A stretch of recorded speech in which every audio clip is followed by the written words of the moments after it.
Rashad, why you didn't hit me up? What's up, Rashad? Hey, Rashad. What's up, Rashad? Thank you, Rashad. Brother, I love you, brother. What's up, Rashad? What it do, boy? Hey, Rashad. Get out of here. Okay. Get out of here. Get him out of here. 10-minute video. Cash out, receiving his life sentence in prison. Yikes. Riding around with that Nina. Riding with a girl named Keisha, smoking on Keisha. I said, baby, I tell her, can I meet you? Got a condo on my wrist, girl. I'm cashing out. Got a condo on my neck, girl. I'm cashing out. Thurston song, ride around with that Nina. Ride with a girl named Keisha. Keisha. So before I ask the court for what I'd like to ask the court to do, can I have my client address the court? Absolutely. Thank you, Your Honor. All right.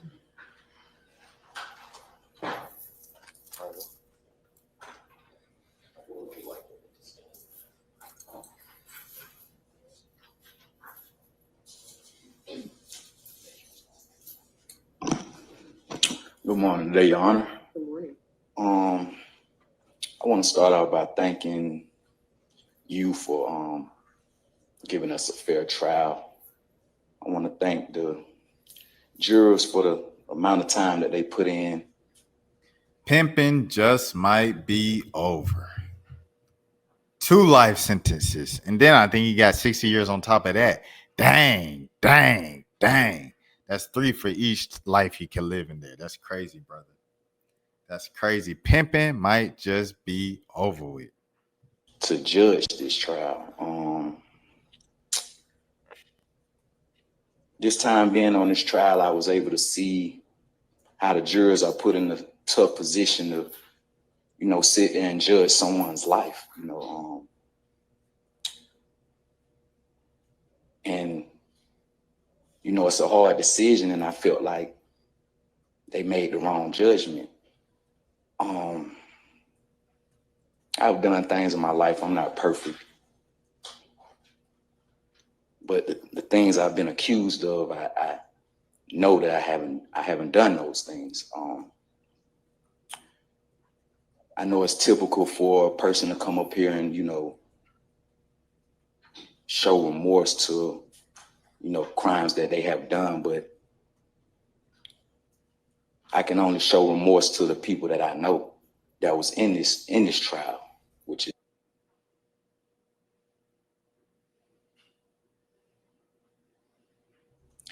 not remorse on behalf of like I did anything to them, because if you know me and people who really know me know that I wouldn't force anybody to do anything. I met women, I dated women who were doing escort or whatever, however people want to look at it from a moral standpoint, but who was doing these things as a grown woman. I've only dealt with grown women. Nothing was forced. Nothing was coerced or anything of that nature. If you notice before this trial, no woman can say anything about me before this trial. If you notice before this indictment, no woman can say anything about me before this indictment. I get the situations that people are put in when they're faced with a certain type of crime or a certain type of time, and they're bullied into this situation to put the blame on someone, or to put the blame on Cash Out, or to put the blame on someone who's at the top. Nah, Dan, this is Cash Out. Cash Out is an Atlanta rapper. He had a song called Cashing Out in like the 2010s. It was run with that Nina. Ride with a girl named Keisha, smoking on Keisha. Hey, can I meet you, girl? Got a condo on my wrist, girl. I'm cashing out. Like, that was his song. He was on trial, him, and I want to say his mother. You got to be careful with these things. But I believe, allegedly, it was his mother also involved with the trial. They were on trial and found guilty of trafficking. So he received 2 life sentences and then 60 years on top of that. That's why I didn't really fault them for their decision. I didn't fault for making her decision during a proffer. She just had a child. Mind you, she was just on video call with me while being incarcerated. I don't fault for doing the things she did with her proffer, because mind you, she was facing a certain amount of time handling her probation in different cases that she's on. I don't fault people for making accusations, because I'm a man that typically let women leave on their own behalf. Never held them in prison or held them in slavery or said, you can't leave me, or you can't do this. Every woman you've seen come on this stand showed you that they left and came back willingly on their own. What I mean by that, they left on their own and they came back willingly on their own. During this trial, I was able to see, you know, how valuable life is and how valuable the people that you hang around, or the people that you even date, or the people that you even know, how valuable it is to judge their character. Sometimes I let people stay around who I knew was going to affect a situation that I had going on.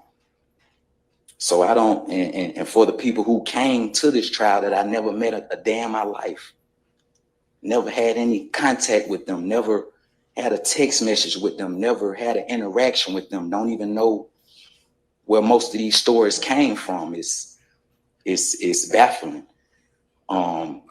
Never forced a woman to commit a sexual act. Never. I've been traveling all around the world from here to Dubai, and you would never hear a woman say that I forced them to do anything sexual or commit a rape with anybody. I don't hang around people that do things of that nature.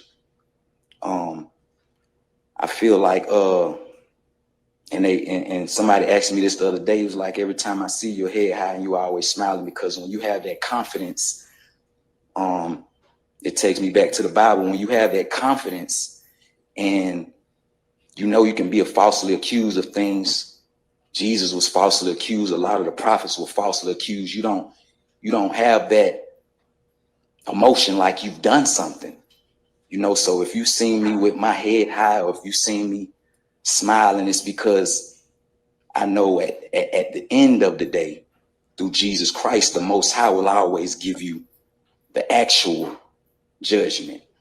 So I really thank you for providing us a fair trial. Just me getting to know you during trial, I was like, you know, he knew he was about to get life. She's just the judge.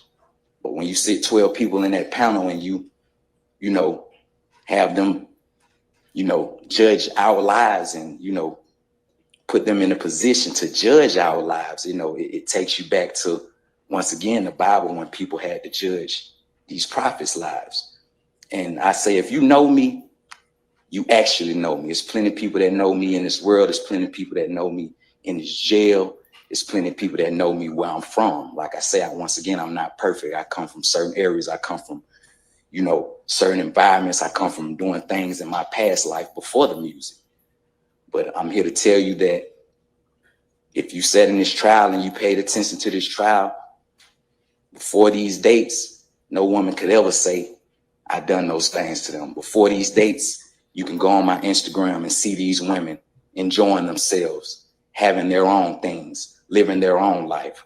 Before these dates, I can say you had these women that never had anything to say about me. Before this indictment, before the RICO, you had these women actually talking to me while I was incarcerated. I've been incarcerated for 4 years, and these women are interacting with me. These women who took the stand and This man said, all of my love me, let go. Supposedly scared of me or monsters, or took these, or I'm a monster, or took these proffers.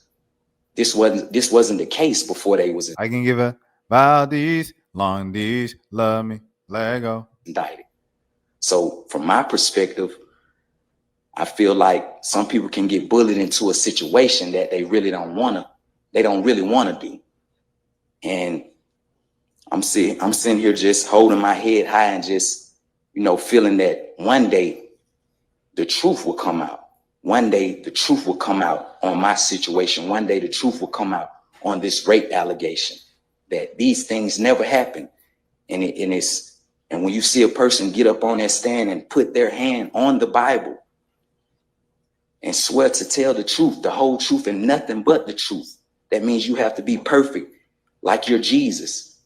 You have to be perfect on that stand. You can't show a flaw. And that's a tough one. It's a tough one for me because I had flaws in my life.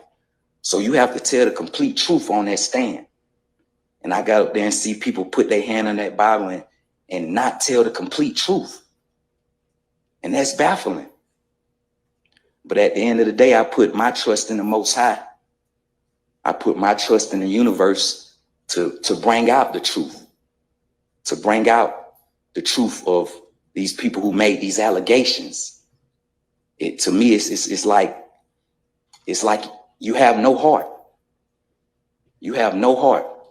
And I know people want me to stay in line or walk a toe, but when you speaking something truthfully and you speaking from the heart and you know that this is not your character, something must be said. And I just want to address the court and give my perspective on the things that I felt during this trial and the judgment that I felt that the jurors gave us was not the correct judgment. And it will show. All right. Thank you. All right. All right. Cash out. What I want to say to you, brother, is I hope you keep that fire and all those references about God and Jesus. I hope you keep that with you. And I hope you keep the perspective of the ultimate judgment day at the forefront during this life sentence and during the second life sentence, during the 60 years on top of those 2 life sentences. I hope you keep the same perspective and attitude on it. It's easy as humans to get swayed by emotional kind of currents and things of that sort. So we're on fire for Jesus. And, like Childish Gambino said on Royalty, I believe it was. And he said, airport atheists only pray when there's turbulence. So it's like, not just when there's turbulence, but when things are just every day, and, you're staring down life. You're staring down life in prison. And you just gotta go ahead and do it, bro. Just gotta go ahead and do it and keep that faith up where it is right now when you still had a chance for freedom at some point of your life. To the victims, alleged victims, and things of that sort, I want to pray for y'all and y'all families and y'all's mental health and protection and everything like that. I know this trial might have been a lot, and it might take years and decades and generations to unpack and unravel a lot of that mental anguish and trips and fatigue and things of that sort. But, just keep your heads up and keep going. I don't know if I could tell you it gets better because I've never been in a position, but I hope it gets better. Steve-O, he posted this to Sayari, the kid. So I guess he posted. Okay. So Sayari, the kid, said, hold on. Let me open this in another tab. Sayari is from Marietta, by the way. Don't know if I'll call him a Marietta legend like K Camp or Tony Snow. He said, shaking my head. This ain't right, dog. Them woman chose to escort. He chose to escort. He ain't forced none of them. And the woman that went against him was ... Here we go. Where we at? So then Steve-O quote, he reposted and said, of course, a child predator would try to defend him, shaking my head. And Sayari said, hey, I don't know you and you don't know me. I ain't going to play internet with you. God bless. See you outside. He said, not the threats, LMAO. Shouts out to my boy Steve-O. He actually running for office. He running for Zone 4 councilman and stuff like that. So if you live in Zone 4 in Atlanta and the SWATs, things of that sort, make sure you vote for Steve-O when it's time to do that. Nobody in the city forgot what Sayari did. Telling a woman to see, quote unquote, see you outside, as if that changes that the fact that you were 34 messing with a 17-year-old is crazy. She ain't lying. Dang. Shouts out to Tony Snow, man. Shouts out to K Camp. The real Marietta legends, man. Huh? Some might say yours. Oh. All right, next up, the King family. Rashad, why you Anyways. didn't hit me up? Hey, Rashad. What's up, Rashad? Thank you, Rashad. Brother, I love you, brother. What's up, Rashad? What it do, boy? Hey, Rashad.